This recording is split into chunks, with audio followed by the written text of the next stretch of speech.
বাংলাদেশ জামাত ইসলামী গাজীপুর মহানগরীর গুরুত্বপূর্ণ শাখা এবং পূর্ব শাখার গুরুত্বপূর্ণ ওয়ার্ড 56 নম্বর ওয়ার্ড কর্তৃক আয়োজিত আজকের এই ঈদ পরবর্তী ঈদ পুনর্মিলন অনুষ্ঠানের সম্মানিত সভাপতি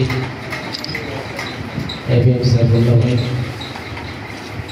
এই ওয়ার্ডের সম্মানিত সেক্রেটারি সহ আমাদের মাঝে উপস্থিত আছেন টঙ্গীর পূর্ব থানার সম্মানিত আমির, বাংলাদেশ জামাত ইসলামী গাজীপুর মহানগরের শুরা কর্মপরিষদ সদস্য, এসআরডি সম্পাদক জননেতা নজরুল ইসলাম, বিভিন্ন পর্যায়ে দায়িত্বশীলরা, শান্তভূমিষ্ঠ একান্ত আত্মীয় সংগঠনের বিভিন্ন পর্যায়ে কর্মী ভাইরা, আসসালামু আলাইকুম ওয়া রাহমাতুল্লাহি তাআলা ওয়া বারাকাতুহু। আল্লাহ রাব্বুল আলামিনের দরবারে শুকরিয়া আদায় করছি যে মহান মনির আমাদেরকে দীর্ঘ 16 বছর পরে প্রশান্তি চিত্তে ঈদুল আজহার এই ঈদ উদযাপন করার সুযোগ করে দিয়েছেন। সে মহান রব্বুল আলামিনের দরবারে আমরা শুকরিয়া আদায় করছি, শুকরিয়া করছি আলহামদুলিল্লাহ। রাসূলুল্লাহ সাল্লাল্লাহু আলাইহি ওয়াসাল্লামের প্রতি দরুদ সালাম পেশ করছি এবং বদর থেকে শুরু করে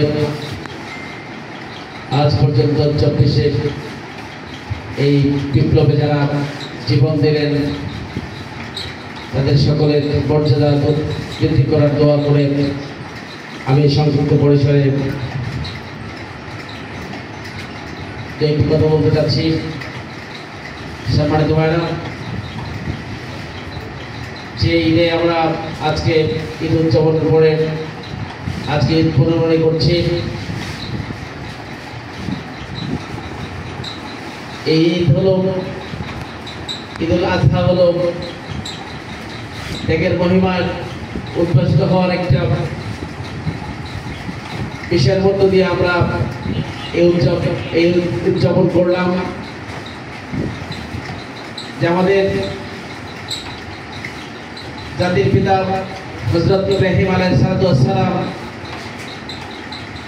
তার জীবনে যে পরীক্ষাগুলো এসেছিল, 3টা পরীক্ষা ছিল সবচেয়ে কঠিন এবং গুরুত্বপূর্ণ। এর মধ্যে 80 বছর বয়সে যখন আল্লাহর কাছে ইব্রাহিম আলাইহিস সালাম দোয়া করছিলেন, রব্বি হাবলি মিনাস সালিহিন, হে রব আমাকে শুধু একটি সন্তান না, অনেক সন্তান দাও।